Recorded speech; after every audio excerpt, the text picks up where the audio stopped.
Қайырлы күн достар, мен сіздерге атақты пуэр шайының шығу тарихын айтып берейін.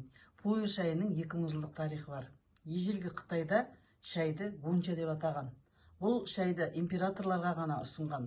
Ал қазіргі заманауи пуэр шайы әлемге әйгілі антиоксидант сусынға айналды.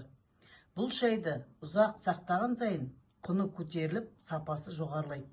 Қытай медицинасының зерттеулері бойынша пуэр шайының емдік қасиеті өте керемет. Қызуды түсіреді, ас қорытуды жақсартады, денедегі майларды ерітеді, артық салмақтан арылтады, кеудегі қақырықты түсіреді, жөтелді басады, қуық жолдарының жұмысын жақсартады. Хош иісті ерекше шай адамның күш қуатын арттырады. Бауыр мен қанды тазалайды, қан қысымын қалпына келтіреді, холестерин деңгейін төмендетеді, ең ауыр асқазан бұзылуын жеңуге көмектеседі. Өмір жасты ұзартып, жүрек қан тамырын ашады.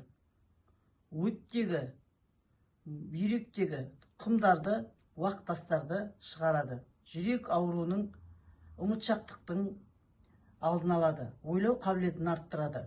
Кәбетті төмендетеді. Шайдың құрамында қартаю белгілеріне күресетін антиоксиданттар болғасын жерде жаңару, жасару процестері жүреді. Шайды таңертең